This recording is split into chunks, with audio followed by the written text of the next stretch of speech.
갈라디아서 5장 16절 16절 말씀 봉독하겠습니다. 내가 일어나니 너희는 성령을 따라 행하라. 그래야 육체의 욕심을 이루지 아니하리라. 육체의 소유는 성령을 거스리고 성령은 육체를 거스리나니 이 둘이 서로 대적하므로 너희가 원하는 것을 하지 못하게 하려 함이니라. 너희가 만일 성령의 인도하신 바가 되면 율법 아래 있지 아니하니라. 육체의 일은 분명하니 곧 음행과 더러운 것과 오색과 우상 숭배와 주술과 원수 맺는 것과 분쟁과 시기와 분냄과 당기는 것과 분열함과 이단과 투기와 술 취함과 방탕함과 또 그와 같은 것들이라.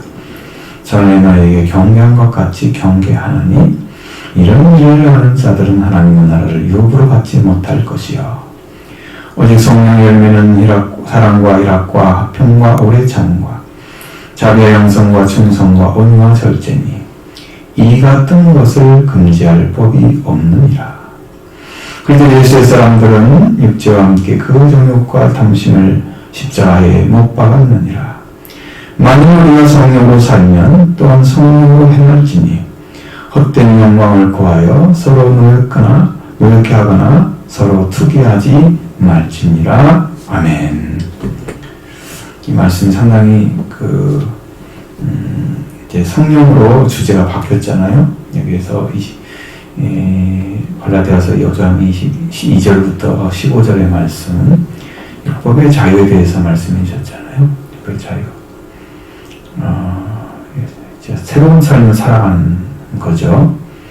남의 구속을 받지 않고 행동 자제의 시계나 그런 걸 받지 않고 무엇에 얽매이지도 않고 그리고 자기 마음대로 행동하는 것이 자유라고 그랬죠. 그러니까 그런 자유는 우리가 이제 성령 안에 들어가면 그런 자유가 성령의 인도함을 받으면 그런 자유가 옵니다. 남의 구속을 받는 것은 종이기 때문에 받는 거예요. 자유인이 되었으니까 이제 구속받지 않죠. 이건 이제 남이라는 존재는 우리가 이제 노예를 말하는 거예요. 노예가 됐을 때는 그렇습니다. 얽매이지 않습니다. 무엇에 관련돼서 매여 있는 상태가 아닙니다. 자유를 얻어서 주인이 되었으니까 이제 매여지지 않습니다. 또 여기 이제 율법에 매여지지 않죠. 완전히 풀어집니다. 그리고 자기 마음대로 행동하는 사람이 됩니다. 문제는 마음대로 행동한다는 데 문제가 있어요. 그래서 성경은 그걸 이제 방종이나 방임이란 말로 표현해 놨습니다. 그런 삶은 성경이 말하는 삶이 아닌 거예요. 그러면 어떻게 자유를 활용해야 되느냐? 자유를 통해서 이웃을 섬기는 삶으로, 내 이웃을 내 자신처럼 사랑하는 삶으로 살아가면 그게 참 자유예요.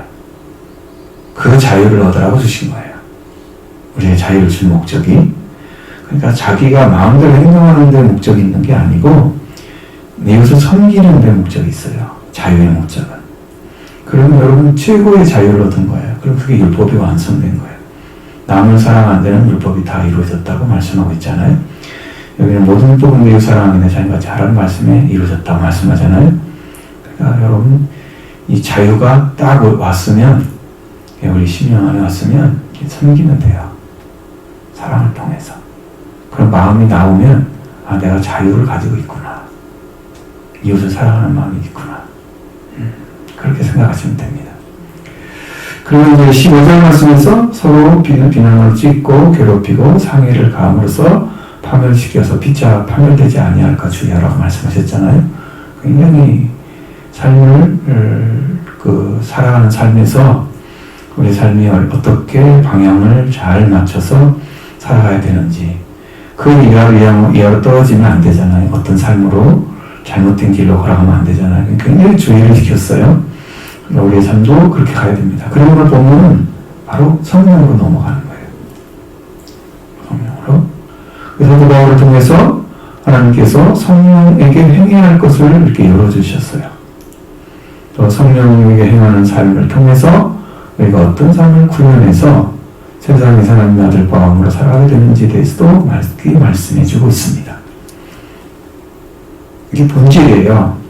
그 반대로 육체의 생활에 명백한데 육체의 생활하는 자는 이전 생활을 말하고 있는 게 아니고 예전에 잘못된 삶을 살았어요. 그러면 그걸로 범죄가 되는 게 아니에요. 그 삶을 회개하지 않고 지금도 살고 있다면 나도 들어간다. 천국에 들어갈 수 없다. 하나님의 왕국을 상속할 수 없다. 그렇게 말씀하고 있어요. 그러니까 지금 단절됐다고 하면, 회개했다고 하면 그 사람은 그런 이제 하나님의 나라로 상속하지 못하는 자가 되지는 않습니다. 그렇기 때문에 회개를 안 한 사람을 지금 이야기하고 있는 거예요. 여기 나오는 얘기는. 근데 이제 현재감이 없잖아요. 왜냐하면 여기는 현재형으로 써 있어요. 성경이. 현재 그러고 있는 사람. 근데 그걸 오늘 안 보면 그냥 그 말씀대로 얘기하면 여러분 답답하잖아요. 무슨 말 하고 있는지. 그죠? 뭐 질서는 어쩔 수 없이 있는 거지만 그런 삶에 뭐를 모델을 하고 있는가를 보셔야 돼요. 그러면 거기서 여러분이 그런 삶을 살고 있지 않다. 그러면 여러분 자유를 지금 얻어 들어온 거예요. 그리스도 안으로. 그리고 여러분 자유로 살 수 있는 길을 열어준 거예요. 그 다음에 성령을 행할 수 있도록 해서 육체에게 매이지 않도록 하는 거예요. 육체의 생활을. 이제 그걸 가르쳐 주려고 하는 거예요. 그래서 만약 우리가 성령을 살고 있으면 성령에게 열을 지어 나가라. 계속해서 성령을 따라 행하라. 말합니다. 성령을 따라 행하라. 네. 그러면 여러분이 육체의 일을 행하지 않고 성령의 열매가 완전히 맺어질 것입니다. 하나님 영광이 되겠죠? 그걸 성경이 가르쳐주는 거예요, 지금. 자, 먼저 성령에게 행하라고 말씀하고 있죠? 16절 말씀은 보도록 하겠습니다. 내가 일어나니 너희는 성령을 따라 행하라. 그래야 육체의 욕심을 이루지 아니하리라. 아멘. 이 말씀은 내가 말하니 너희는 성령에게 행하라. 그래야 그렇게 하면 확실히 육체의 욕망을 이루지 아니하리라. 확실한 말이 들어가 있어요. 그게 끊어진다는 거죠. 근데 우리 성경은 그렇게 강조 않잖아요. 여기는 원어는 강조하고 있어요. 확실히 육체의 욕망을 이루지 않는다. 그래서 우리 다 받아야 할 말씀을 믿습니다. 이들 다 받아야 됩니다. 그래서 이 말씀만으로 들어오셔야 됩니다. 말씀만으로. 바울 사도를 통해서 갈라디아 교회 성도들에게 이 말씀을 주셨고, 오늘 이 말씀을 듣는 우리 성도님과 저에게도 똑같이 말씀을 주셨습니다. 동일한 길입니다. 그래서 성령에게 행하라는 것은 아주 놀라운 명령입니다. 예, 나는 우리 가운데 나의 삶, 내 자신의 판단과 생각에 의해서 이끌어가는 삶을 살아가는 게 대부분이잖아요. 부인할 수 없죠? 그렇습니다. 그럼 내가 믿는 자이기 때문에 내 생각이 하나님을 따라간다고 생각하면 안 됩니다. 그건 착각입니다. 나는 믿어지니까 하나님 말씀 따라가고 있어 이렇게 생각하는 사람이 있을 수 있습니다. 그냥 그렇지 않습니다. 말씀을 믿고 그 말씀을 지키기 위해서 목숨을 걸고 있는 사람, 정말 지키기 위해서 그 말씀을 지키고 있고 말씀을 따르고 있고 하나님의 뜻을 따르는 자, 그 사람이 성령을 따라갈 수 있는 길이 성령에게 행하는 길을 찾는 거예요. 말씀을 지키는 게 중요해요. 내 심령 안에서 이런 일이 일어나야 그 길을 걸어갈 수 있습니다. 바울을 통해서 주시는, 하나님께 주시는 성령에게 행하라고 하는 명령을 내리셨는데 우리에게 성령에게 행하라고 말씀하신 거죠. 성령님은 아버지이신 하나님이신 아버지와 그리스도이신 아들의 영을 가리킵니다. 하나님 아버지의 영, 그 다음에 아들의 영입니다. 그거를 성령이라고 합니다. 이 성령이 계셨던 거죠. 태초에 말씀이 계셨다. 그 말씀이 바로 아버지와 아들의 영이 계셨다는 것을 계시해주고 있습니다. 태초에 말씀과 함께 계신 분이 하나님이신데 바로 태초에 계신 말씀은 아버지와 아들의 영이셨습니다. 아버지와 아들의 영이 태초에 계셨고 그 다음에 그로 말미암아 세상이 지어졌습니다. 또 그 영이 말씀이 육신이 되셔서 우리 가운데 오셨습니다. 그분은 예수 그리스도예요. 그러니까 그분도 성령과 같은, 근데 자기도 보혜사라고 했지만 내가 떠나가는 게 더 유익하다고 했잖아요. 보혜사인데, 보혜사긴 보혜사인데 왜냐하면 육체를 가졌기 때문에 한계가 있어요. 사람들이 다 가지 못해. 응? 여기가 아프리카 예를 들어서 간다고 해봐요. 뭐 가까운 데로 우리 전라북도 안에서도 다른 지역에 있으면 내가 거기 있지 않잖아요. 그러면 유익이 안 되죠. 그러니까 예수님이 육체이기 때문에 그걸 못 날라가. 갈 수가 없어. 근데 다른 보혜사가 오시면, 또 다른 보혜사가 오시면 너에게 유익이다. 그 예수님이 또 다른 보혜사로 오시는 거예요. 영으로. 부활되시고. 그래서 예수님이 오시는 거예요.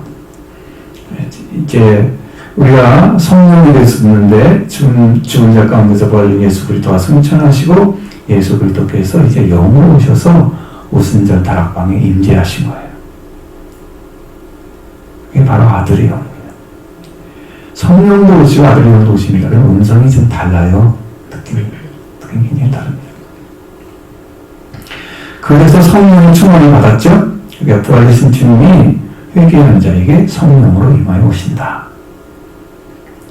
우리 신령에 오신 예수 그리스도는 죄와 율법에서 사주와 성령에서 성령이 이루어지고 자유롭게 하신 그 일을 처음부터 행하시고 그 다음에 이제 보혜사를 보내주는 거예요. 파라클레토스를 보내주시고 이분이 오셔서 120명의 그 무리에게 오순절날 임하여 오신 거예요. 그 가운데. 그 다음에 우리와 함께 계시는 거예요, 지금은. 그러니까 아무에게나 누구에나 갈 수 있잖아요, 영이 되면. 그 영이 만날 수가 없으니까 하나님께서 영으로 오시는 거예요. 영으로 오신 것을 여러분 알게 되면 이제 믿는 자가 되는 거예요. 영으로 오신 것을 모르면 아직 믿음이 다시 말기에 세워져야 되겠죠. 말씀으로 들어야 되겠죠. 성령은 진리의 영입니다. 믿는 자 속에 가르치고 믿는 자 속에서 진리 가운데 인도하시고 장례도 알려주십니다. 그리고 죄에 대해서 심판에 대해서 책망도 하시고 또 기도하는 것도 가르쳐주고 연약함을 우리가 담당해 주셔서 말로도 할 수 없는 탄식으로 우리를 위해서 간구해 주신다. 그분 성령이십니다. 그 제자들에게는 예수님이 말씀하셨어요. 너희들은 나보다 더 큰 일도 할 것이라고 말씀하셨어요. 그래서 보혜사 성령 받은 사람은 인간에 대한 하나님의 최대의 선물이다. 그렇게 정의합니다. 인간이 가져야 할 선물 중에 가장 큰 선물이다. 그런 축복이에요. 엄청난 일인 거죠. 자, 이렇게 사람은 모성하지 않는다고 말씀하시니까 그렇게 하면 확실히 육체의 욕망을 이루지 아니하리라. 이 말씀이 이루어집니다. 성령에 집중하지 않고 마음을 돌이키지 않고 여전히 옛사람 과거의 나에게 기대해 있는 사람은 새 사람 되게 해서 성령으로 태어난 것이니까 하나님의 영을 알지 못하는 거잖아요. 그럼 우리가 새 사람이 돼서 영으로 태어나서 하나님의 말씀인 신령한 젖을 사모하라. 갓난아기니까 그렇게 말씀으로 들어가죠. 그리고 말씀을 사모해서 더욱더 구원에 이르도록 잘하게 되는 거예요. 여러분 구원이라는 게 딱 예수 그리스도 믿어서 회개가 이루어졌을 순간에 그 오순절이 아니고 그게 유월절인 거예요.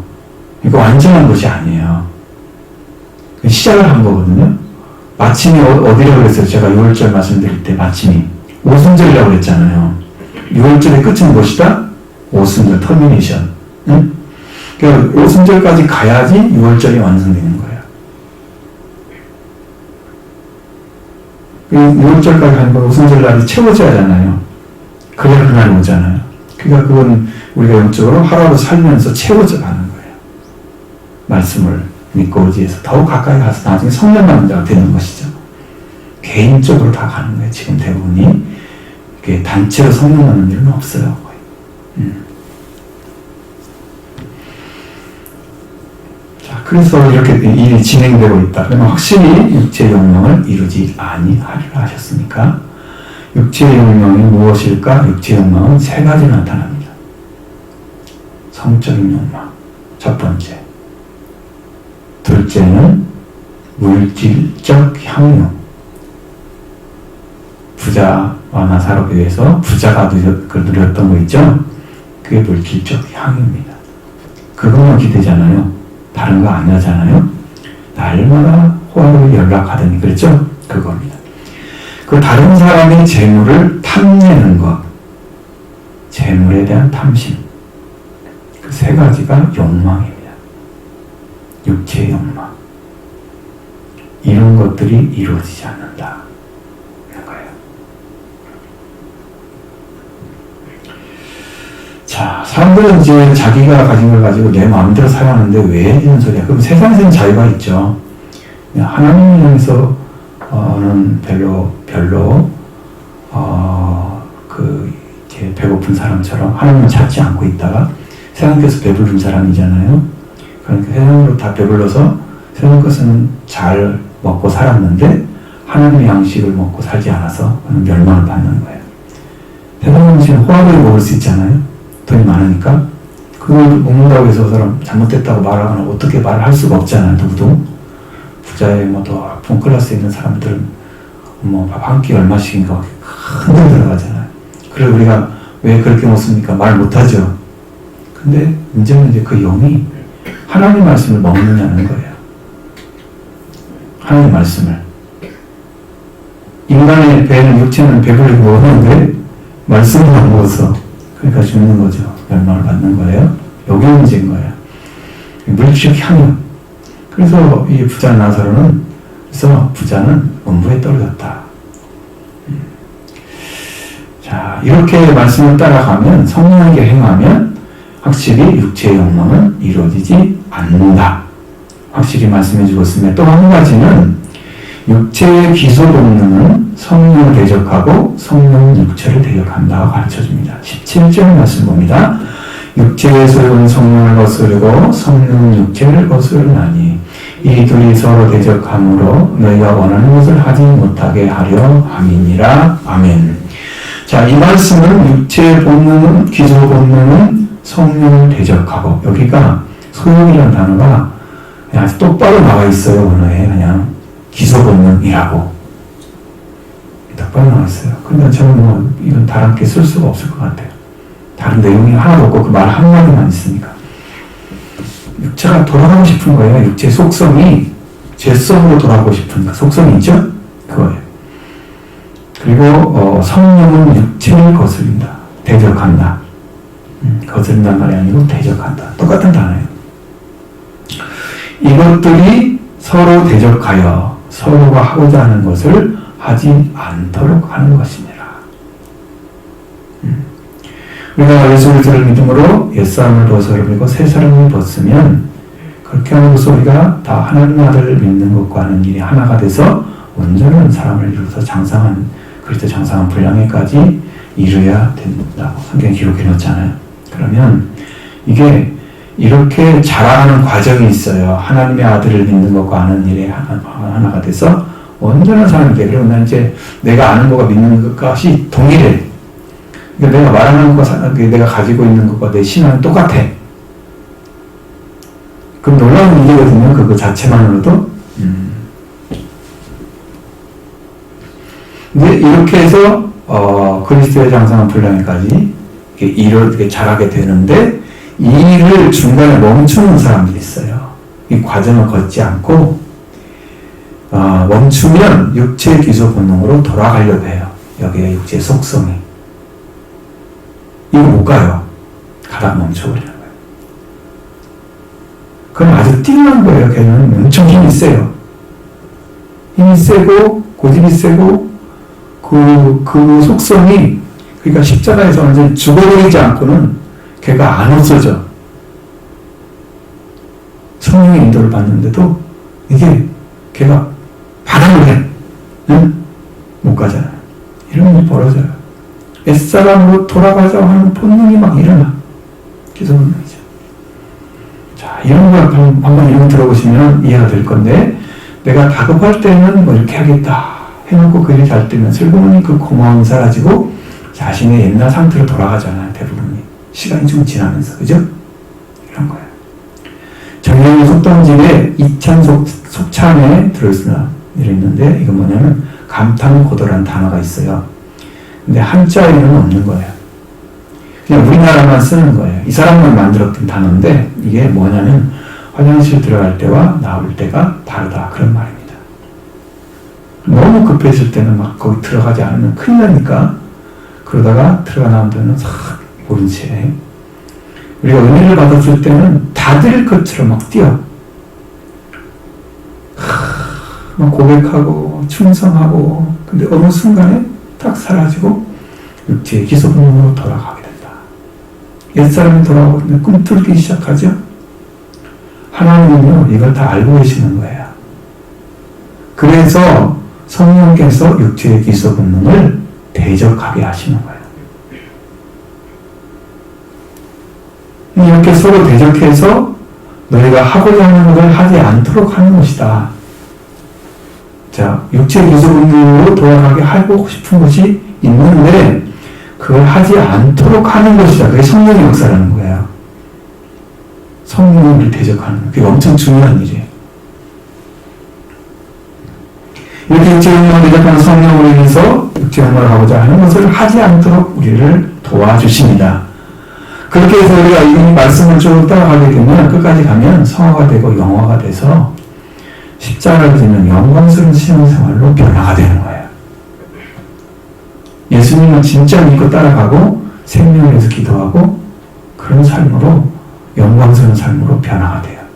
이웃을 섬기는 사람 중에서 생명을 기도하는 거 엄청 중요합니다. 중보기도. 잘 하셔야 됩니다. 중요한 거죠. 자, 그 다음에 성령의 인도를 받고 있으면 율법 아래 있지 않다고 말씀해주고 있습니다. 18절 말씀 보십니다. 너희가 만일 성령의 인도하시는 바가 되면 율법 아래 있지 아니하니라. 아멘. 그러면 너희가 성령에게 인도받고 있으면 현미형이에요. 지금 받고 있으면 너희가 율법 아래 있지 아니하니라. 그랬습니다. 너희는 율법 아래 있지 아니하니라. 우리의 삶은 바로 성령의 인도받는 것만이 우리의 삶이 육체의 통제 아래 있지 않게 한다.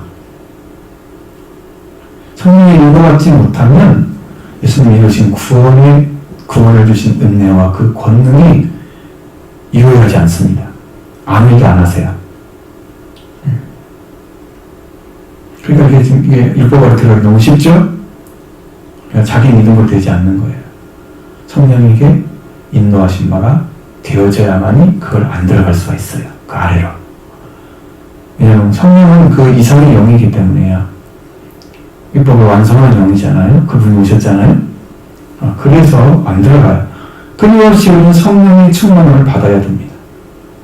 에베소 5장 18절처럼 취하지 말라. 이는 방탕한 것이 성령의 충만을 받으라. 이는 포도주에 취하지 않도록 하라. 이것은 방탕한 것이니 도리어 성령으로 충만을 받고 있으라. 현재형입니다. 성령은 다 현재 어떻게 살아가느냐를 묻고 있습니다. 과거에 어떻게 살았냐는 것은 중요하지 않습니다. 왜? 과거에 죄를 지었기 때문에 죄사함이 필요한 거잖아요. 그죠? 그 과거에 죄를 지었으니까 죄사함을 못 받아? 그러면 왜 믿어? 하나님 우리가 누구시겠어요? 알고 계시면서. 못 받는 사람인데 뭐들 불러? 고생시키고 왜 지옥 가게 만들어? 그럴 리 없죠? 그것이 아니라는 걸 분명히 말씀드리는 거예요. 확실하게 믿으시기 바랍니다.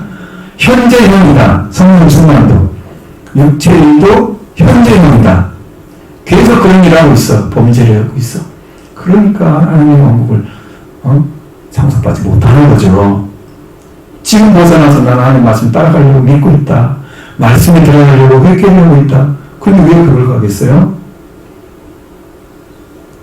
그렇게 안 해주십니다. 하나님께 분명히 지켜줄 줄 믿습니다. 우리는 성령 충만한 경험이 아니라 지금도 성령의 충만을 계속 받고 있어야 된다. 그 명령인 거예요.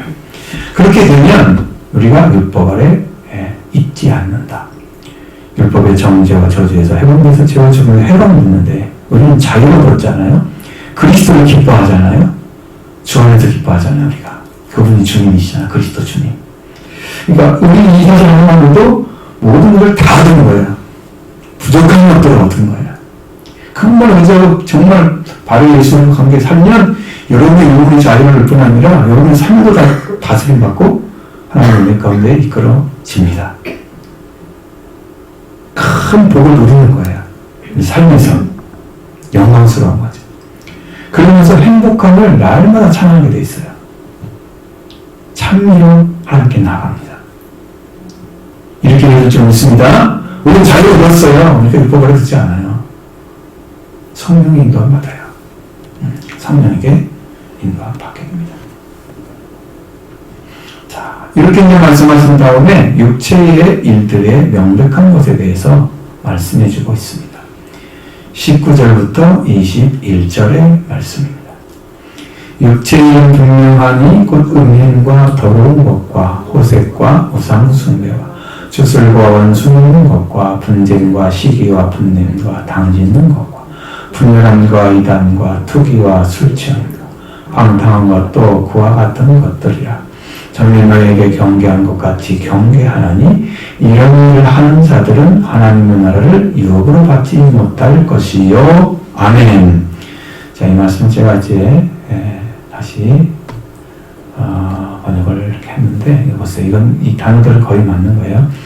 육체인들은 명백하니 이는 간음과 불결과 성적 도착과 우상숭배와 마술과 적이 적대시하는 마음, 적의와 분진과 질투와 분냄과 비열한 본성과 분열과 당파와 시기와 술취함과 방탕함과 또 그와 같은 것들이라.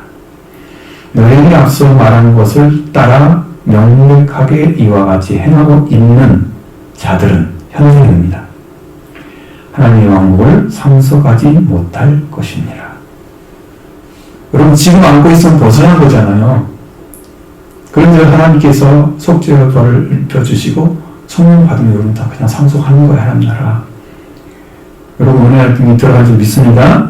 그걸 믿으시기 바랍니다. 여러분한테 얼마나 큰 자유를 줘요, 이 말씀이. 그렇죠? 제가 이거 얘기에 대해서 설명을 해드리긴 하지만 이게 지금에 설명하는 게 아니에요. 알아야 되기 때문에 설명하는 거예요. 그래서 기본적인 거 있잖아요. 육체라는 말을 쓰잖아요. 육체는요, 성령의 반어예요. 육체에 속했다, 영에 속했다 그런 것은 서로 반대에 속했다는 얘기예요. 성령이 속에 있지 아니한 사람을 이끌어서 육체라고 이렇게 합니다. 왜? 예수는 여호와께서 그들과 영혼이 함께하지 않으니 그들이 육체가 됩니다. 육체가 된 영들은 사람은 하나님께 함께하지 않습니다. 왜? 영을 떠났기 때문에 하나님 함께하지 않는 거예요. 영을 함께할 수 없어요. 그 사람은 어떻게 해야 돼요? 다시 회개가 돌아와서 성령 받아야 되는 거예요. 그렇게 돼 있죠? 여러분도 그걸 믿는 줄 믿습니다. 성령이 없는 사람, 육체의 일들은 아주 명백하다. 왜 명백하냐? 밖으로 다 드러나는 것이기 때문에 명백하다 그런 거예요. 드러나기 때문에. 죄성을 따라서 지금도 그 죄를 하고 있는 자들의 죄는 그대로 밖으로 드러내어집니다. 그런 육체들은 명백하다고 성경은 말합니다. 먼저 간음과 불과 성도 도착 징조하고 있는 자들은 하나님의 왕국을 상속받지 못한다 말씀하십니다. 첫 번째 간음은요, 이방 종교를 믿는 자들이 개종을 해서 당시 신흥 종교였던 그리스도의 말씀을 듣는 자들이 되었죠. 그런데 이방 종교의 습성을 버리지 못하고 그 전에 행했던 자들도 지금도 그 일을 하고 있는 거예요. 그 전에 그런 것이 성령이 하게 그냥 자유하게 이방 종교를 그게 그냥 할 수 있는 거야. 그러니까 문제가 안 돼. 사회적으로. 그래서 그걸 가지고 있었던 거예요. 습성이에요. 그게. 습성이었어요. 근데 그걸 가지고 있던 사람이 이제 그리스도를 믿었어. 근데 그 일을 계속하고 있다? 하나님을 상속하지 못한다. 그 말입니다. 어렵지 않죠? 그렇게 되어 있어요. 성령이. 자, 불결을 성적인 불결을 의미합니다. 육체의 범죄를 범하는 것뿐 아니고 마음을 범하게 하는 거예요. 마음까지도 불결한.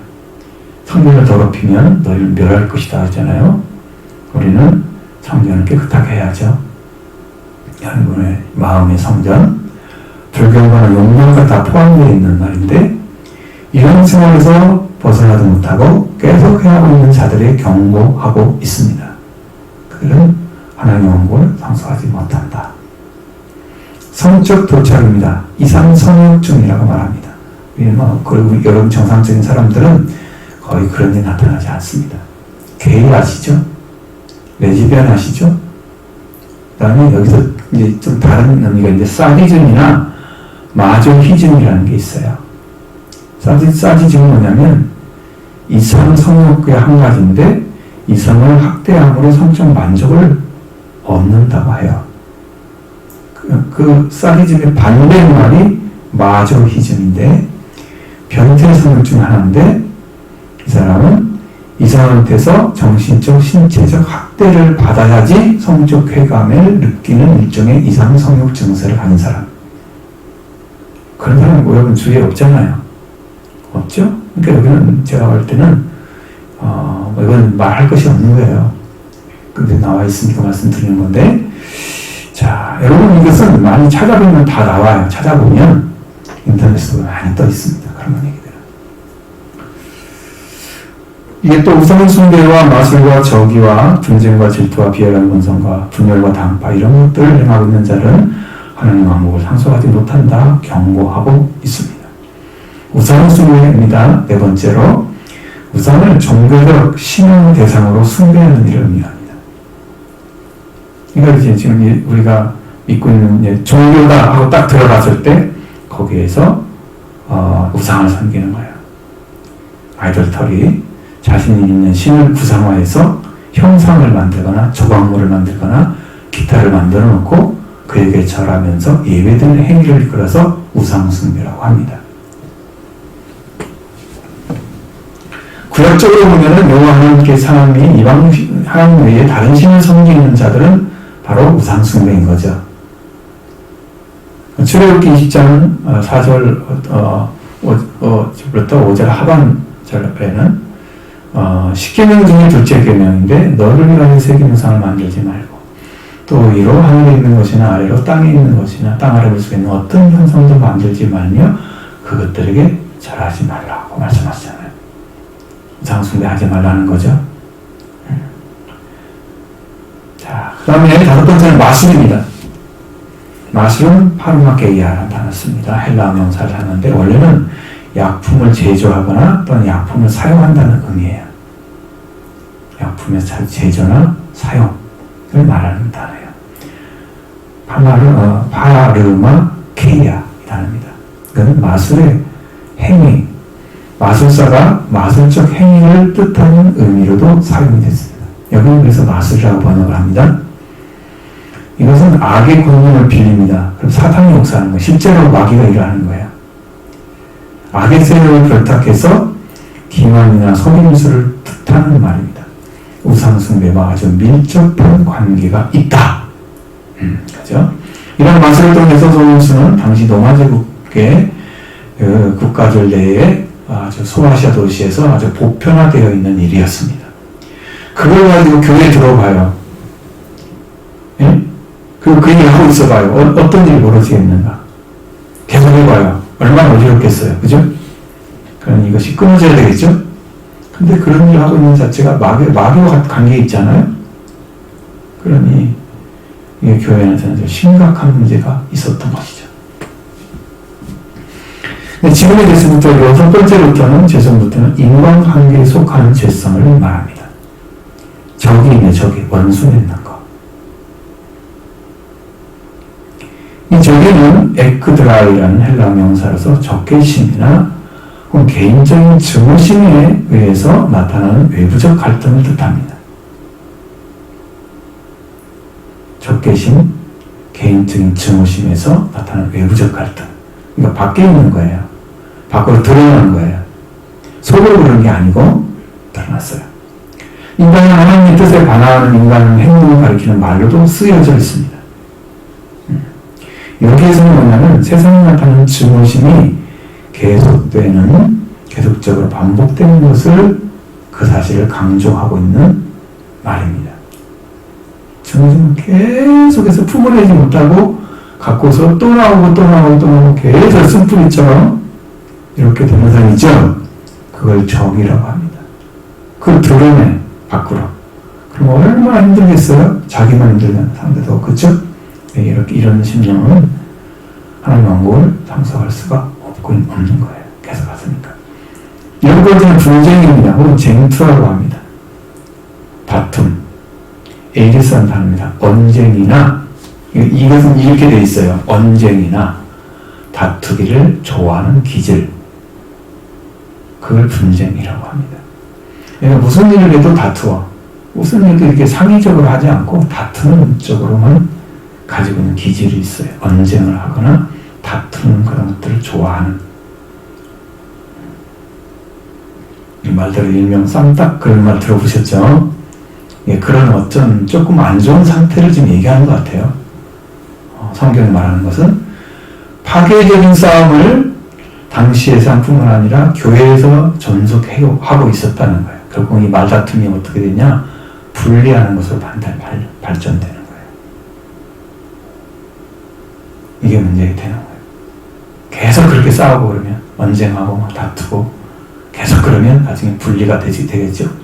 이 사람 때문에 나는 안 되겠어 라고 손을 그어버릴 수 있잖아요. 위험하죠.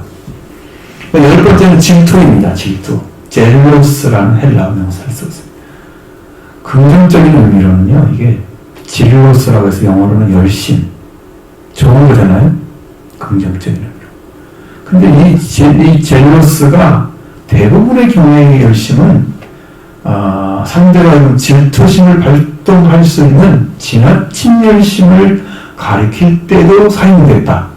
긍정적인 면이 아니에요. 부정적인 면이 사용된 거예요. 대부분 그걸 사용합니다. 여기는 언젠가 연결해서 다른 어떠한 유형 입장에 대해서 안심을 품는 거야. 다른 사람이 좀 유리한 자리에 서 있으면 그것에 대해서 도대체 견디려내지를 못하는 거야, 질투는. 그런 상품을 가리키고 있습니다. 9번째는요, 분냄이라고 합니다. 분냄. 이 명사, 헬라어 명사 디몬이라는 것입니다. 이것은 동적이고 생명이 왕성한 상태를 의미합니다.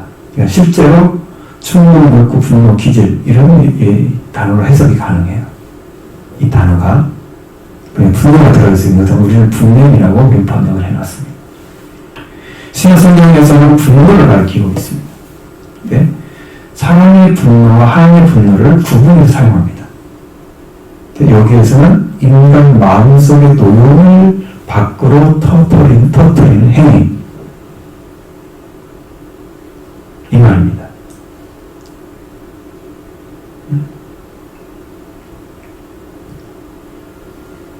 자, 그 분노입니다. 그리고 10번째, 여기는 비열한 본성, 비열한 본성입니다. 여기는 당짓는 것이라고 써 있습니다. 여러분 번역되어 있죠? 왜 이렇게 단어가 바뀌는지를 말씀을 드릴게요. 이게 정상적인 건데, 이것이 잘 반영이 안 돼 있어요. 알라그레인이 아이라는 단어를 쓰면 헬라어 명사인데, 이거 뭐냐면, 일년 노동자로 일하다는 말입니다. 그러니까, 품위를 떨어뜨리는 게, 하루 벌어서 하루 사는 그 품삯꾼이잖아요. 싹꾼. 품삯을 받는. 그래서 자신의 품위를 떨어뜨리는 행위, 이를 하는 사람을 가리키는데 이기주의자나 매춘부들의 태도에 대해서 얘기할 때 이 단어를 쓰는 거예요. 이익을 위해서는 부당한 방법을 사용하고 모략이나 음모 등을 일삼는 것을 여기서 의미해 주고 있는 거예요. 이거 당기는 것과는 관계가 없어요. 이 단어 자체는. 근데 이것은 가능성이 있습니다. 11번째 이단이라는 말 쓰잖아요. 이것은 이단과 관계가 있어요. 근데 원어상으로는 이단이 아니에요. 당파란 말이 맞아요. 그러니까 이게 지금 해석하기가 너무 어려워요. 그래서 성경 분명히 이단이라고 했죠. 질투와 언쟁이 당파와 분리함의 원인이 됩니다. 분쟁이, 질투와 분쟁이 당파 불리함의 원인이라면 당파는 비열한 본성과 불리함의 결과라고 할 수 있습니다. 예레미야의 헬라어는 헤일레 세리아, 세이스. 원래는 종교적으로 뭐냐면 철학적으로 특별한 견해나 사고방식을 가진 자나 그 내용을 가리킬 때만 썼습니다. 그러니까 이 사람은 여기에 대해서 이렇게 생각해.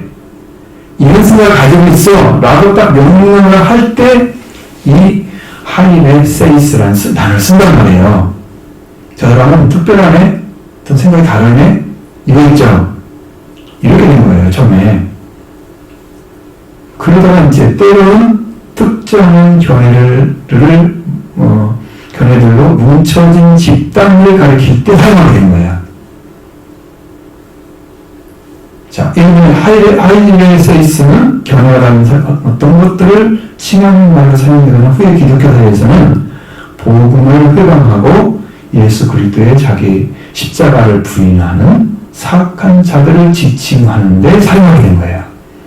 그래서 이단이라고 말이 바뀐 거예요. 근데 원어에는 그 내용이 없어요. 이단이란 말이 안 들어가 있어요.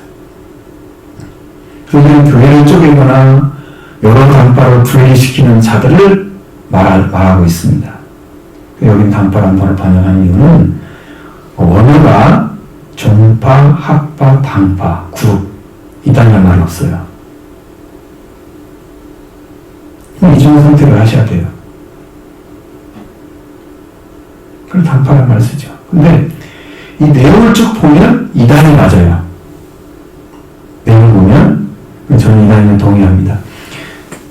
이렇게 가지면 우리가 지금 여러분이 지금 겪고 있는 세상이 겪고 있는 이단들이 있잖아요. 실제로 특별한 견해를 가지고 있어요. 어느 집단지를 갖다가 쓰면서 그들이 이렇게 해석을 해요. 성경 이게 전통적인 해석이 아니고 다른 해석을 해버리는 거예요. 그러니까 특별한 견해를 가진 집단들이잖아요. 그러니까 이건 이단이라고 이렇게 성경에서 말하고 있는 거죠. 자, 12번째는 분열입니다. 이 분열은요, 따로 서는 걸 말합니다. 하나로 서 있으면 이게 일치인데, 이 분열은 따로 서 있는 거예요. 분리가 되어져 있는 상태. 불합 때문에 그러겠죠? 알력이나 혹은 분쟁을 가질 때 그런 일이 생깁니다. 특별히 이제 정치적인 반란, 교회에서 그게 이룰 수 있어요.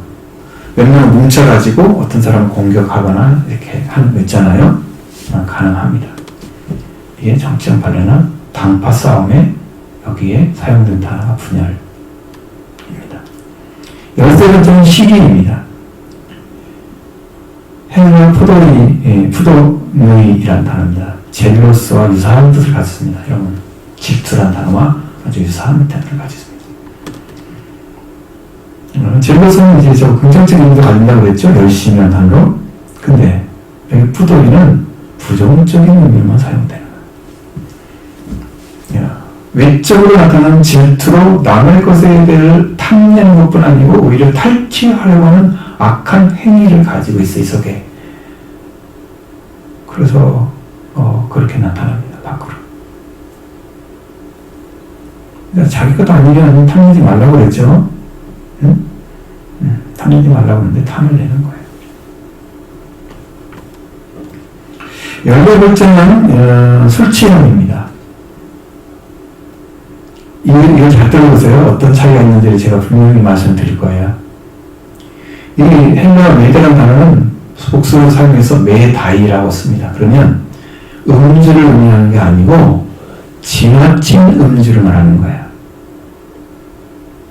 그러니까 술 조금 먹었다 그 말을 하는 게 아니에요. 술을 엄청나게 마셨다 라는 의미예요. 술 취함이라는 의미가. 근데 이건 예수님 제자들은 예수님의 재림시에 조심해야 된다고 하면서 이 술 취하게 됨을 강조했어요. 술 취하는 상태를 경고하셨을 때 사용한 단어인데 누가복음 21장 34절에 보면 이 술 취함은 메데라고 써 있습니다. 단수죠. 그러면 입에 조금만 술을 대도 술 취한 거예요. 두가 다 다르죠? 여기서 말하는 것은 술이 너무 많이 취한 상태를 얘기하는 거고, 예수님이 오실 때 재림시에 제자들이 술 취하지 말아야 된다는 말씀은 입에 술 대지 말라는 의미예요. 그럼 방탕해지고 때를 놓쳐버려서 그때가 오시는데도 준비하지 못하고 멸망을 받는 거예요. 무섭죠? 무섭습니다. 그래서 주님께 정신차려 기도하는데 악영향을 끼치기 때문에 술 취함이나 방탕함에서 우리가 살지 않도록 하라고 주님 명령을 했던 거죠. 자, 마지막 15번째는 방탕이라는 말입니다. 이 헬라 방탕의 의미는 명사는 코몬이라는 단어를 씁니다. 술에 취해서 흥청거리며 떠들어대는 것, 이 정도로 생각을 합니다. 그 다음에 이제 그거 말고 술 취하는 걸 엄청 좋아해. 술 취하는 걸 엄청 좋아해. 향락주의. 하여튼 즐기는 걸 좋아하는 거예요. 좋아하고요. 그리고 그 당시에는 술의 신이라고 하는 바카스가 술의 신이래요. 그 술의 신을 숭배하는 음주당이 있었대요. 그런 사람을 지칭할 때 코몬이라고 합니다. 완전히 하나님을 따라서 육체를 따라서 균없는 삶의 특징들을 가지고 있습니다.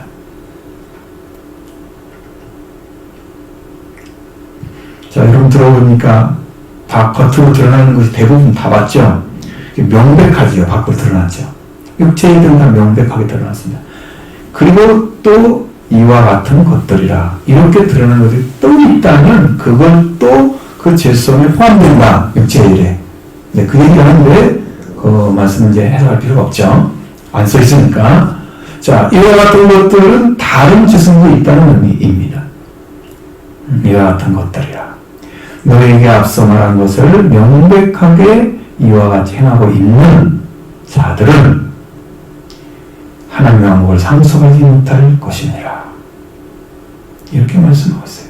육체를 행하고 있는 자들.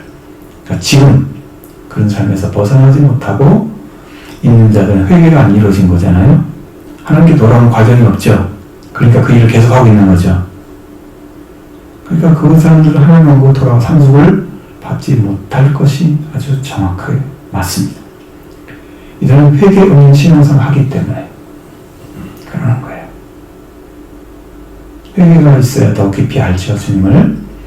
회개로 이제 영적으로 깊이 들어가는 거예요, 원래. 회개는 말씀하는 더 깊이 들어갈 수 있습니다.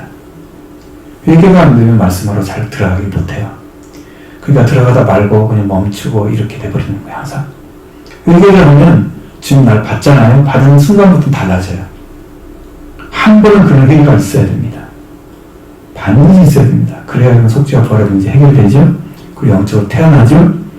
태어난 사람은 여러분 자식 키우는 것처럼 여러분이 태어난 자녀들 어떻게 해요? 잘 지키려고 노력해줬죠. 잘 키우려고 노력하셨죠. 그것처럼 그런 마음이 있잖아요, 기본적으로. 그런 신념으로 살아가게 되는 거예요. 하나님도 우리를 주님께 태어났기 때문에 책임을 지시는 거예요. 왜 나를 안 버려요? 내가 죄를 많이 져도 너는 내가 태어났기 때문에. 그래서 회개를 즉각적으로 시키고 또 다른 길을 걷게 하고 그러시는 거예요. 우리가 질졌다고 그냥 버려봐요. 애들이 잘못했다고 그냥 넌 나가 살아, 넌 내 자식 아니야. 그러니까 부모도 안 그러잖아요. 고치려고 하지. 그죠? 하나님이 그런 분은 아니에요. 죄를 지으라는 의미가 아니잖아요. 이것은 죄를 지었을 때를 말하는 거잖아요. 그러니까 여러분, 하나님은 자비로우신 분이십니다. 그렇게 믿으시기 바랍니다. 그렇게 여러분 성장을 하셔야 됩니다. 이 생활을 계속하고 있다면 회개가 안 된 거죠. 과거의 삶에 얽매여 살고 있는 거잖아요. 미래를 향해서 우리는 살아가고 있는 거예요. 과거의 삶을 벗어나서 말씀을 믿고 하나님께 나가서 은혜를 베풀어 주신 그 길을 찾기 위해서 우리는 살고 있는 거예요. 과거에 있는 것이 아니에요, 지금. 그죠? 여러분 은혜 가운데 더 나갈 줄을 믿습니다.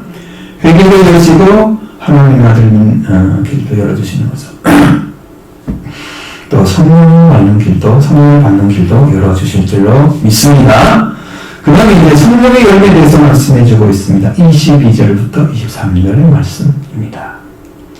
오직 성령은 사랑과 희락과 화평과 오래 참과 자비와 양성과 충성과 온유와 절제니 이 같은 것을 금지할 법이 없느니라. 아멘. 여기가 이제 단어가 완전히 바뀌어버린 단어가 있기 때문에 여러분에게 이제 이 말씀을 다시 말씀드립니다. 그러나 오직이란 말은 아니고요. 육체와 반대된다는 의미예요. 그래서 그러나라는 말을 써야 돼요. 오직이란 말을 쓰면 안 되고. 그러나 성령 열매는 사랑, 기쁨, 평화, 인내, 선함, 선함이에요. 친절, 자비가 될 수 있습니다. 그리고 신실함, 온유, 절제. 한 6개 단어는 다르고 3개는 완전히 다르죠.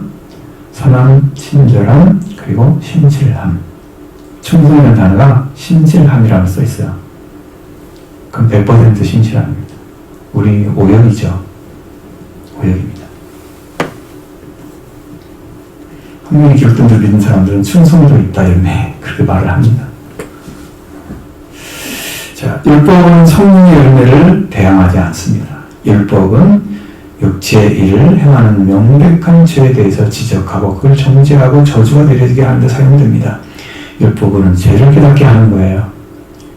성령을 받으면 구원에 대해서 인칭이 이루어지잖아요. 그럼 그걸 끝까지 구원을 잃지 않도록 인도해 주십니다. 구원을 이루는 말씀 가운데 더 중요하게 가죠. 바울이 얘기한 것처럼 빌립보 2장 12절에 너희는 나 있을 때만 아니라 더욱 지금 나 없을 때도 항상 복종하여 두렵고 떨림으로 너희 구원을 이루라. 이렇게 합니다. 이 두렵고 떨림이라는 단어는요, 두려움과 전율함을 가리킵니다. 그렇게 구원을 이루라는 거예요. 이런 마음으로 구원을 이루어가야 된다 가르쳐주고 있습니다. 여러분 태어났는데 자식 잃어버리면 큰일 나잖아요. 그러니까 그 아이 지키기 위해서 얼마나 노력하면 불태워줘요. 자식이 안 잊어버려. 간당과 같은 영적 신생과 구원을 이루어 하나님 말씀으로 계속 자라게 하는 일을 하나님은 하고 계시는 거예요. 그게 성령의 역사예요. 성령은 돌보는 자입니다. 그리고 성령을 받으면 열매가 맺어집니다. 첫 번째 성령의 열매는 사랑입니다. 아가페입니다. 하나님의 사랑. 하나님의 최고 극한 희생을 가지는 단어. 성령이 가진 중요한 용어입니다. 사랑은 성령의 독특한 단어입니다. 다른 경우는 이렇게 이런 내용을 많이 품고 있잖아요. 사랑을 나타내기 위해서 보통 그리스어로 4가지를 가리키고 있습니다. 첫 번째는 에로스라는 단어를 씁니다. 성적인 사랑. 두 번째는 스트로게라는 단어를 씁니다. 혈족에 대한 자연적인 사랑. 이건 그냥 자연적인 거예요. 만들어진 게 아니에요. 에로스도 자연적인 겁니다. 필리아. 친구에 대한 우정, 사랑. 친밀하고 따뜻하게 나누는 우정을 가리킵니다. 아가페는 아가페의 사랑입니다. 아가페는 에로스는 자연적 내지는 가치 추구적입니다. 에로스 사랑은. 근데 아가페는 자기 부정적이고 기꺼이 자기를 남에게 주는 사랑입니다. 이게 큰 사랑인 거죠. 그러니까 내가 더 큰 사람이야. 근데 작은 사람을 대하는 태도가 나는 큰 사람인데 작은 사람이 나를 잘 대해줘야 돼 라고 우쭐대면서 위에 손을 불림하는 그런 자기가 아니고 자기 부정적이야. 예수님이 아무리 높아졌는데 불구하고 사람이 되셔서 하나님께 주까지 복종하시는 그 죽음의 자리까지 떨어지면서도 섬기는 그 사람이 자기 부정적이죠. 그 사람이죠. 그리고 기꺼이 자기를 남에게 주고자 하는 사람인 거예요. 그게 아가페 사랑이에요. 근데 여기서는 이제 보셔야 됩니다. 인간에 대한 하나님의 사랑을 쓸 때도 이 단어를 씁니다. 하나님에 대한 인간의 사랑을 씁니다. 근데 여기는 인간에 대한 사랑을 쓸 때도 아가페라는 말을 씁니다. 여기는 인간에 대한 사랑을 가리키고 있습니다. 1 그 사랑이에요. 열매가 사람을 사랑하는 의미예요. 사람을 사랑하는, 사랑을 가리키는 거예요. 저기 하나님을 사랑하는 사람을 가리키는 게 아니에요. 그쪽으로 의미는 쓰지 않았어요. 그것도 있겠지만, 인간에 대한 사랑은 전적으로 하나님의 사랑과 하나님의 사랑에 기초하여 성립이 된다. 하나님의 사랑과 하나님의 사랑에 기초해서 성립되는 사랑입니다. 그러니까 개인적으로 내가 엄청난 사랑을 가진 것은 하나님의 사랑이 이미 왔기 때문에 가진 거예요. 사람을 사랑하는 거예요. 그게 가지고 가는 거예요. 그 예수님은 그걸 가지고 뭐라고 했어요? 새 계명을 주셨어요. 서로 사랑하라. 내가 널 사랑하처럼 서로 사랑하라. 그렇게 말씀하셨어요. 그러니까 제자를 사랑하는 게 무슨 사랑이 그 최계명이야? 하나님을 사랑해야지. 그렇게 볼 수 있잖아요, 사람들은. 근데 그게 성경은 사람을 사랑해야 완성이 되는 율법이 완성이 되는 거예요. 그 사랑이 태어나야 되는 거예요. 그 마음을 찾아서야 되는 거예요. 형제의 마음이 있어야지 그게 구원을 받은 사람이에요. 형제를 사랑하는 마음이 기본적으로 내재되어 있는 거예요. 그리고 이웃을 인숙한 사랑하라고 말씀하신 적대자가 사랑하라고 말씀하시잖아요. 그것이 이웃사랑이 다 포함되어 있어요. 이웃사랑이. 하나님 사랑한다, 자기 형제, 그리스도가 자를 사랑합니다. 또 더 나아가서 이웃까지도 적까지도 포함합니다. 다 사랑하는 사람. 그 예수님도 원수를 사랑하라고 말씀하시잖아요. 그 사랑이 포함되어 있는 거예요. 이웃사랑 안에. 그 사랑이에요. 이 사랑의 열매가 우리에게 맺어진다 아니에요. 이 사랑의 열매예요. 자, 둘째로는 성령의 열매는 기쁨입니다. 헬라어 명사 카라. 헬라들에게서는 일상적으로 사용되는데 고귀하게 여겨진 명사였다고 합니다. 여기는 세상에 있는 기쁨을 말하고 있지 않고 시간걸 얻어서 기쁜 것을 말하는 것이 아닙니다. 여기서 기쁨은 구원받은 자의 기쁨을, 거룩한 기쁨을 나타내고 있습니다. 그러니까 이 마음이 항상 주님을 생각하면 기뻐요. 그럼 나는 구원받은 거죠. 그래서 기쁜 거죠. 그 기쁨이 충만할 때, 말씀 예수님 만났을 때 그런 기쁨을 얻습니다. 예수님이 그때 만나주시더라고요.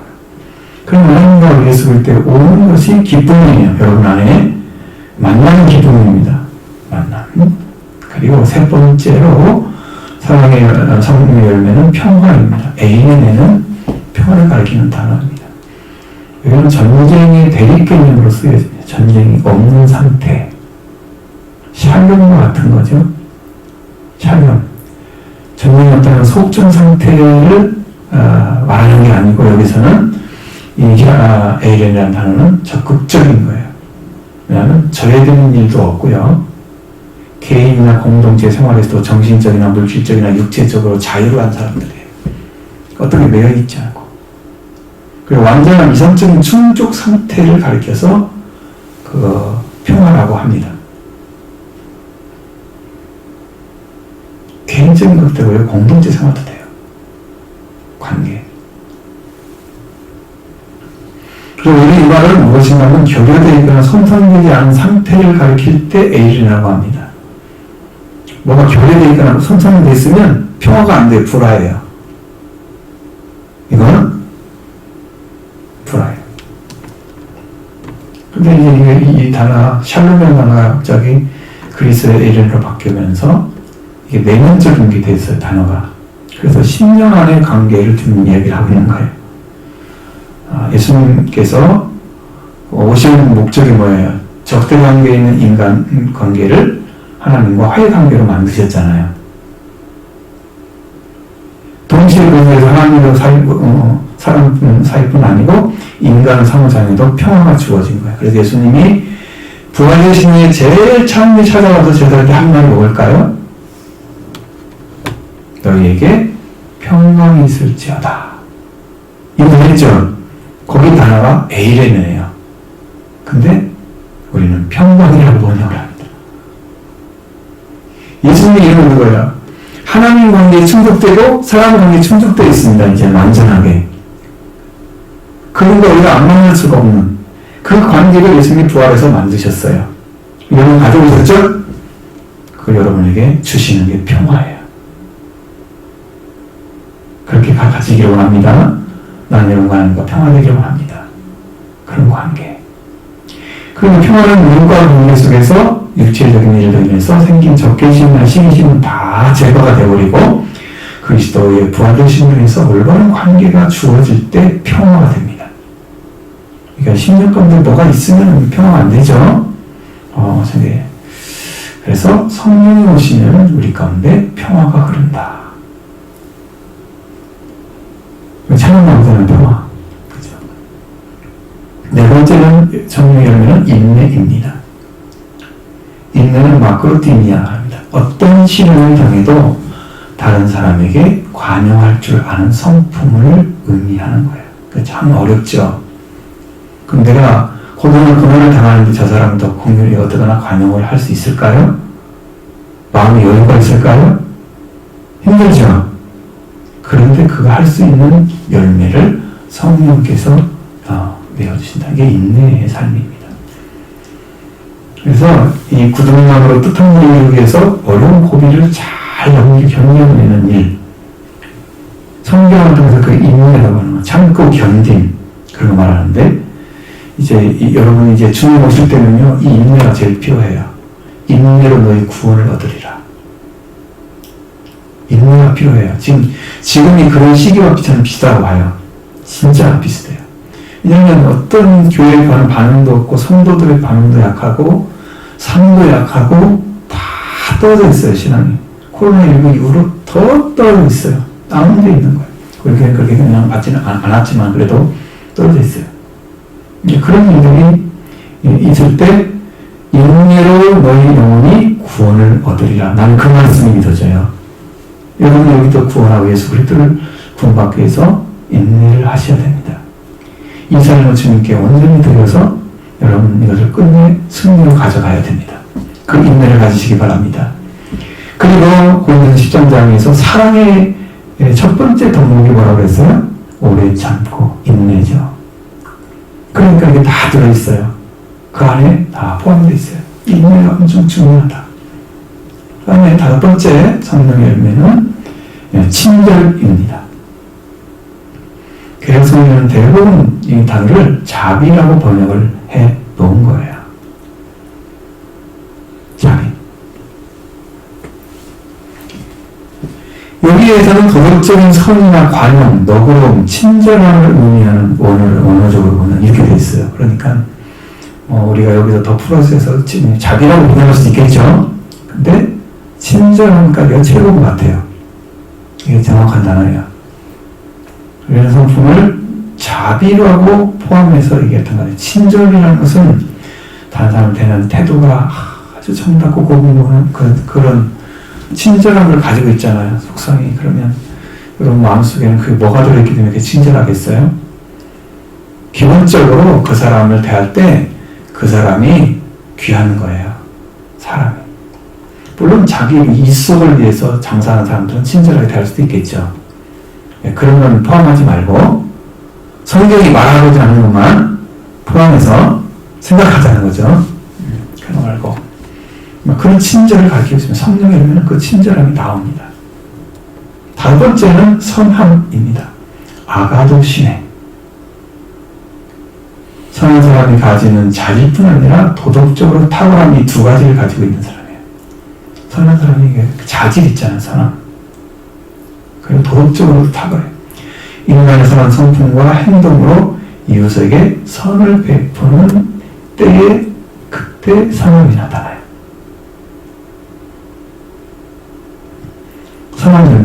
선함의 열매가 구체적으로 나타납니다. 야고보서 3장 19절, 17절 보면 위에서부터 난 지혜에 선한 열매가 가득하다고 말씀하고 있습니다. 그러니까 하나님께 받은 거예요. 이게 하나님께 받은 거예요. 이게 나타났어요. 첫 번째는 성령의 열매는 신실함입니다. 충성으로 번역된 헬라어는 피스티스입니다. 하나님에 대한 확신이나 신앙을 뜻하기도 하지만 여기는 다른 사람들 자신을 믿고 의지할 수 있도록 하는 지혜의 자질을 의미합니다. 그러니까 다른 사람이 저 사람 보면 믿을 수가 있어 라고 하는 그 믿음을 줄 수 있는 자질을 가지고 있느냐는 거예요. 그게 신실을 가리키는 거예요. 여기는 충성이 아닙니다. 학자들이 7,000문제를 빨리 고쳐야 된다는데 7,000문제 이상을 그게 안 고치면 이걸 것 같아요. 이거 바꿔야 되는데 제 의견이 아니에요. 돌아다니는 얘기니까 여러분 다 동일하게 얘기할 수 있어요. 사실이니까. 그 다음 8번째 성령님은 오음입니다. 프라이테스라고 합니다. 이웃을 향한 윤리적 관용을 의미합니다. 어떤 것이냐면 이게 온유라는 단어가 예수님이 잘 아시는 거예요. 범죄자를 만났을 때나 그 반대자를 날 반대하는 사람을 만났을 때 자제력이 있고 올바르게 화를 내요. 그리고 규모 있게 참아요. 참을 때는 정말 참아요. 빌라도가 별얘기를 다 하잖아요. 사람들이 예수님께 그 모독을 다 하잖아요. 진짜는 범죄를 다 얘기하고 막 죽일 원인을 찾아야 되니까 예수님은 아무 말씀도 안 하시죠. 참으시죠. 참으시잖아요. 절대가 안 해요. 이게 지금 오등한 분이에요. 예수님이. 성품이에요. 그게. 범죄자에 대해서도요. 가난한 옆에는 그냥 막 사람들 돌로 치라고 하니까 어떻게 해요? 돌로 쳐요? 아니잖아요. 응? 너희들이 조세에 오는 거 돌로 쳐. 먼저 쳐. 가잖아요. 그 말 한마디. 그런 여자에게는 넌 다시는 범죄하지 말라. 여러분 범죄 안 할 수가 없어요. 하면은 회개해서 빨리 돌아오면 돼요. 정말로 그게. 정말 그게 필요하죠. 그걸 뭐라고 하는 게 아니에요. 아담의 범죄는 졌지만 하나님께 돌아왔으면 하나님이 용서해 줬을 거예요. 근데 통상나무 뒤에서 무화과나무 있고 끝났잖아요. 그래서 저주가 온 거예요. 그래서 회개하지 않잖아요. 핑계면 안 돼요. 9번째 성령의 열매는 절제입니다. 헬라어 앵크라테이아입니다. 바울 당시의 헬라어 윤리에 있어서 중심이 되는 개념이 바로 이 앵크라테입니다. 육체의 욕망을 이겨낼 줄 아는 자질, 이걸 일컬어서 앵크라테이아라고 합니다.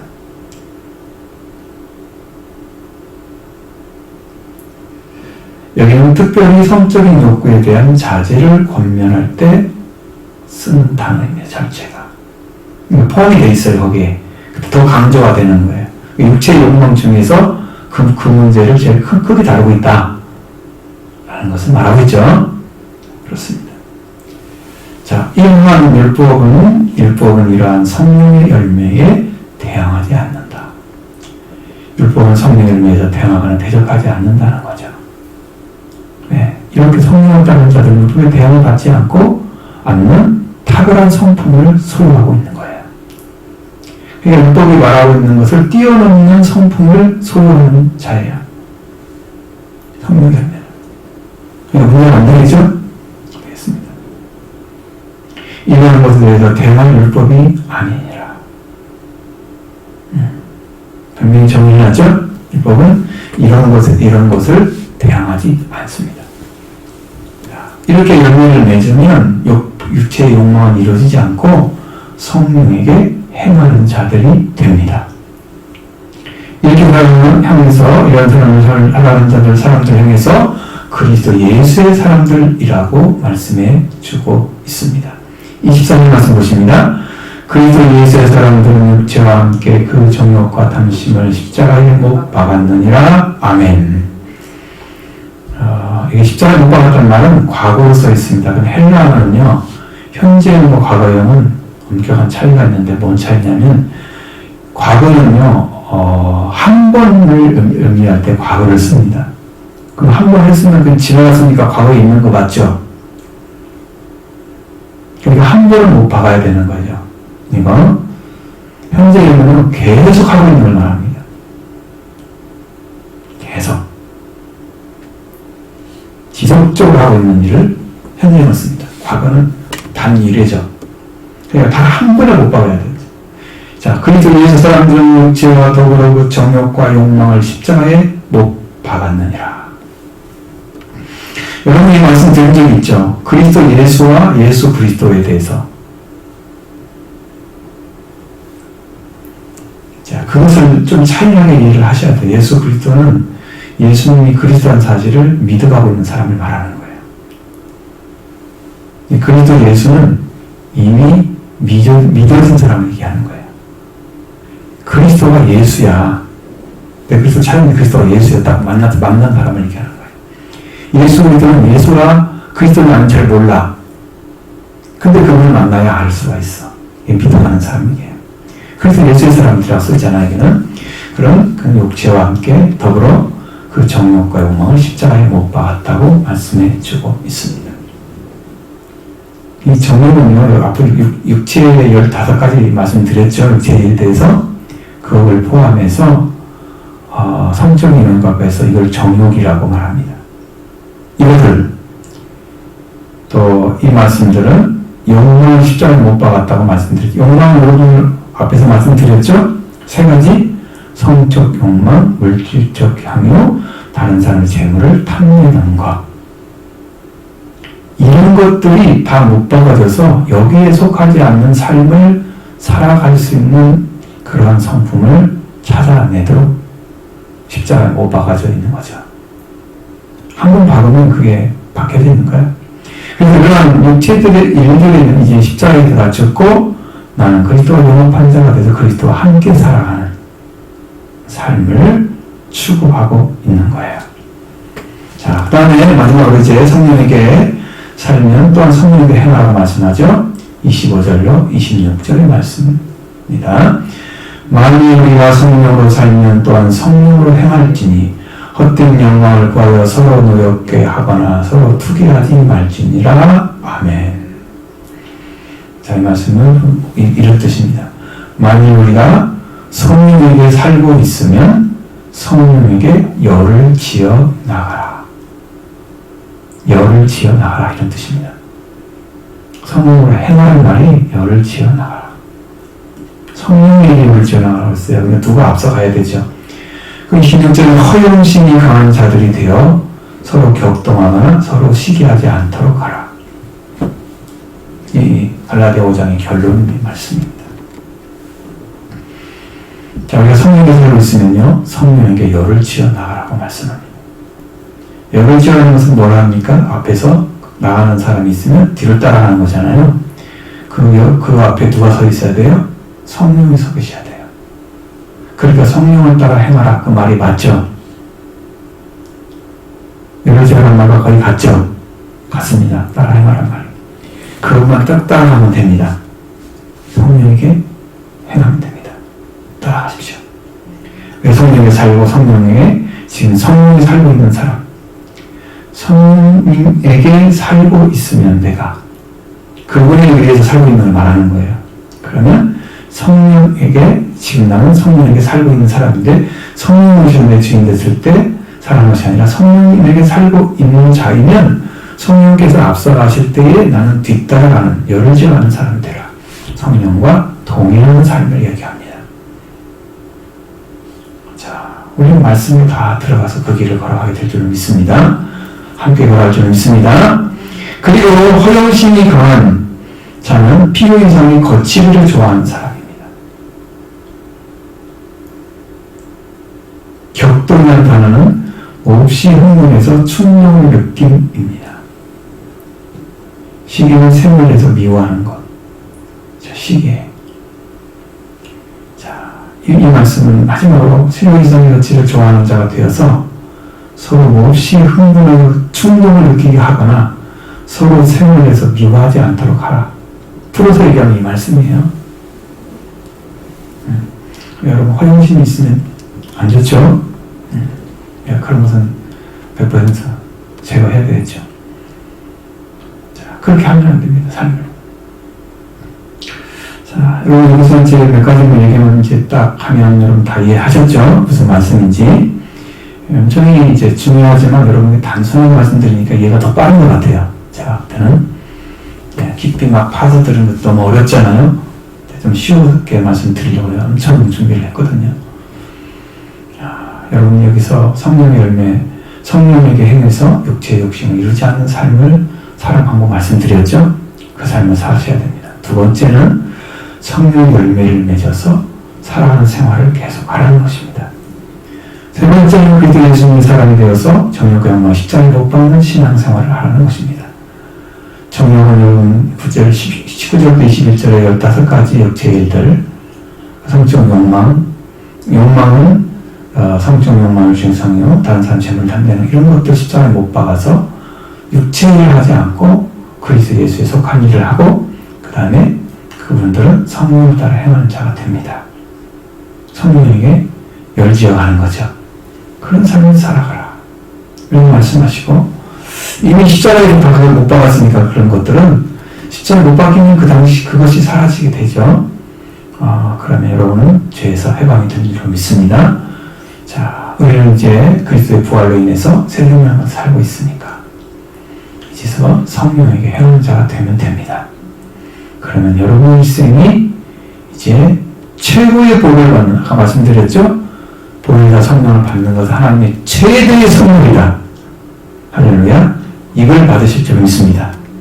그러면 여러분과 제가 다 여기서 행복할 거예요. 몇 사람은 중요한 게 아니에요. 정말 그거 받은 사람은 몇 사람은 딱 앉아있어도 행복해요. 성령은 일하실 거고요.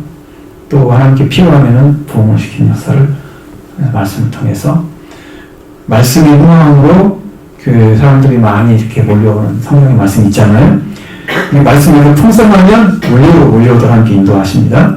그러니까 여러분이 부흥하면 하나님이 이게 역사가 일어나요. 그럼 여러분도 전도하고 싶은 마음도 생기고 또 전도가 되어 옵니다.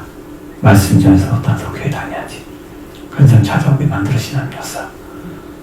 그 역사를 이루실 거예요. 또 우리를 통해서 말씀을 증거해서 살릴 수도 있습니다. 이런 길을 같이 걸어가게 될 것입니다. 자, 이렇게 해서 여러분 신앙이 이제 허영심이 강한 데리는 가지말 격동하거나 시세 맞으면 시기하지 않도록 하는 삶을 살아서 여러분의 삶이 정말 아름답고 성령의 행해서 여러분의 행복이 넘치는 행복으로 성장해서 더 아름다운 열매를 맺어가는 여러분의 삶이 되기를 바랍니다.